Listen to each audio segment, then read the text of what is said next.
এখন প্রতিনিয়ত যে দুর্ঘটনাগুলো ঘটছে এটির দায়ভার কে নিবে?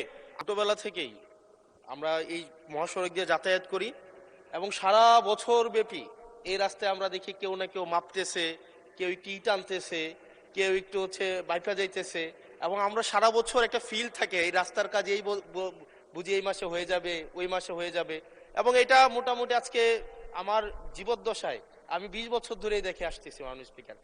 এবং আজকে আমাদের মাননীয় মন্ত্রী যে উত্তর দিলেন, মাননীয় সদস্য, গত 20 বছর তো বিএনপি ক্ষমতায় ছিল না, আপনি সরাসরি প্রশ্ন করুন।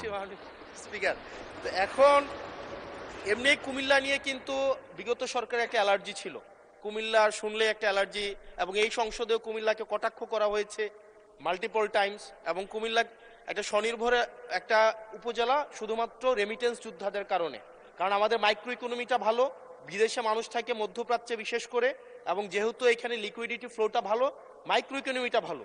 কিন্তু আমরা যদি এই ইনফ্রাস্ট্রাকচারের অবস্থা দেখি, বাংলাদেশের সবচেয়ে বাজে ইনফ্রাস্ট্রাকচার হচ্ছে আমাদের কুমিল্লাতে। আজকে মাননীয় মন্ত্রী যে উত্তর দিলেন, এই উত্তর আমাকে অনেক বেশি আশাহত করেছে। এটা হচ্ছে, হবে, কবে হবে, কোনো স্পেসিফিক উত্তর মাননীয় মন্ত্রী মহোদয়ের কাছ থেকে আমি পাই নাই। আমি মাননীয় মন্ত্রী স্পেসিফিক ভাবে বলবেন কি কবের মধ্যে আমরা এই মহাসড়কটি প্রশস্ত হবে এবং একটা গাড়ি আরেকটা গাড়িকে ক্রস করার জন্য দুর্ঘটনার শিকার হবে না। বাচ্চারা, মাননীয় স্পিকার আপনাকে জানিয়ে রাখি, এখানে 100-র বেশি আমাদের শিক্ষা প্রতিষ্ঠান এই রোডের আশেপাশে আছে।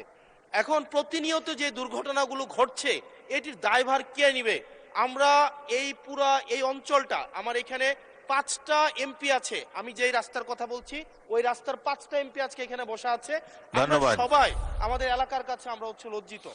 ধন্যবাদ মাননীয় সদস্য। মাননীয় মন্ত্রী।